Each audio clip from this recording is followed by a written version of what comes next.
Hello, everyone, and welcome to the Groundlings Gary Austin Theater. Please take a moment to silence your electronic devices, and remember, no flash photography or video recording is allowed.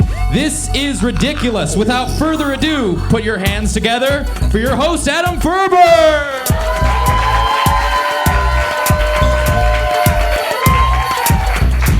Microphone checker. Hello, everybody. Welcome to Ridiculous. Hands together. Nice to see all of you. I am Adam Feuerberg. I am your host. Thank you so much for coming. We're going to have a great show tonight. A lot of awesome comics. Appreciate one more round of applause for you guys coming out tonight. Yeah. It's nice having that kind of power. Thank you very much for giving that to me. I appreciate it. I will never not abuse it forever. How are you guys? So glad to be here. I want to tell you a little bit about me. I am a bald man, for those of you who cannot see. I am a bald man, very bald. I like it. I like how I look. But every once in a while, society finds a new way for me to feel ashamed of myself about it.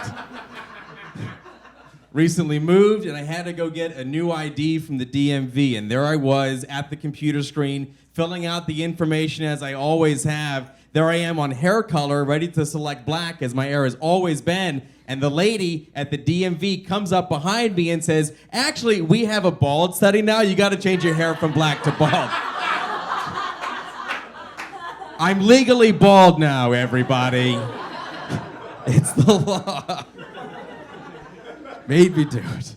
And right now, there's a fad where people like to take photos of themselves. I think it's on Snapchat, like this filter where you see how you might look like as a different gender.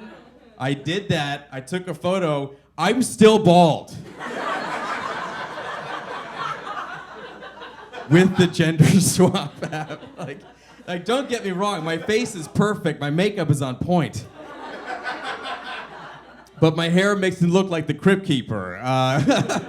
Very sexy founding father. That's who I want to be. Feel very good about it. In spite of all that, everybody, I'm happily married. Thank you.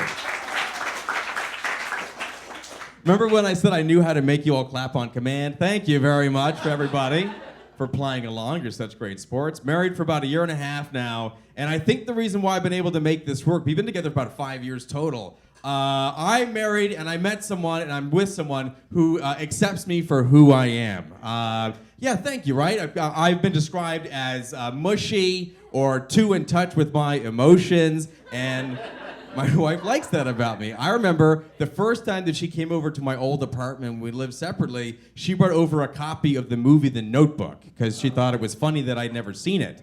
And she fell asleep watching it. I woke her up crying at the end. So, in her words, you're my little bitch. And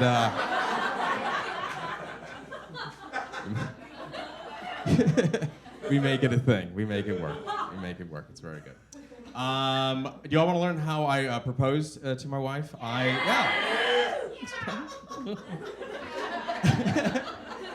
learned to play her favorite TV show theme song on my violin, and I played it for her. The morning that I proposed, I made like breakfast, and because breakfast is like a thing for us. We love having it every day. It's healthy.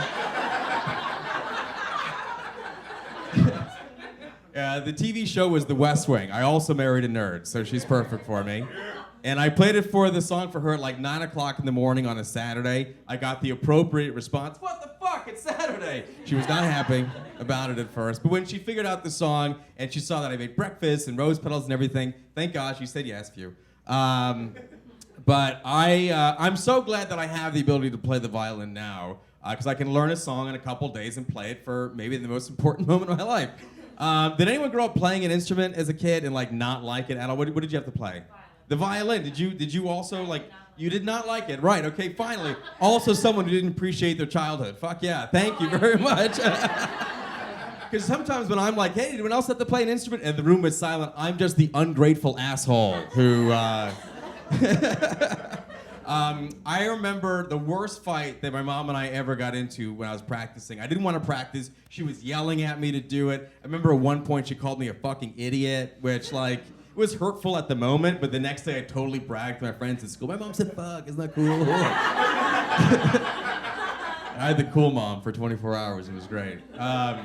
But I remember after a couple of hours after that fight, my mom and I started to have a heart-to-heart. We'd calm down, and my mom explained, Adam, I want you to understand why playing the violin is so important to me, okay? You're not going to appreciate this now, but when you get older, you're going to realize that playing the violin is a huge panty dropper.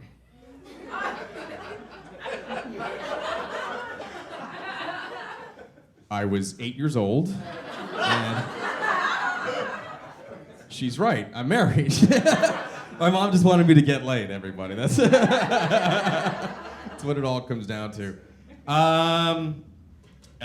Everybody, I just want to tell one quick story. I've been traveling a little bit this year. That's what happened. I married a traveler, so now we get to go see the world. I spend my money on plane tickets instead of drugs and alcohol, as it had been for so many years.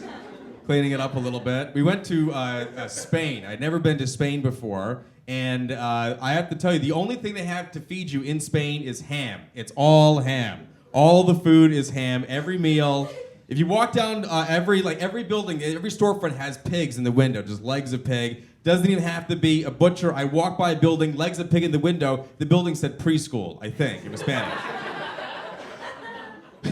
And I remember 4 days into this trip, my Jew body could no longer process any of the ham. I got so sick. It was coming out of me in both directions at like 90-degree angles.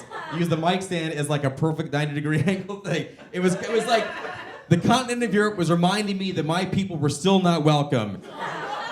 And they managed to turn me into a human swastika. It was bad. It was awful. It was so sick. It was awful. I remember I was so bad, I had a fever dream. Has anyone ever had a fever dream before? I couldn't tell the difference between reality and what was going on in my dream. So in my dream, I remember while I was sick, I was on stage like with the magician on stage, like he invited me up to be the subject. And the trick was that he fed me a bowl of soup and I ate the whole thing up. It was delicious. It was minestrone. Remember, it was real. I eat it up, but apparently I had won a t-shirt for being on stage with this magician. And the problem is the t-shirt was at the bottom of the bowl of soup. And so now the trick was he was gonna bring the t-shirt up from out of me. And this is still, I didn't know if this was real or not, so I guess I went to the bathroom to go throw up, and I come back to bed, and my wife asked me, Adam, when you were done throwing up, why did you say ta-da?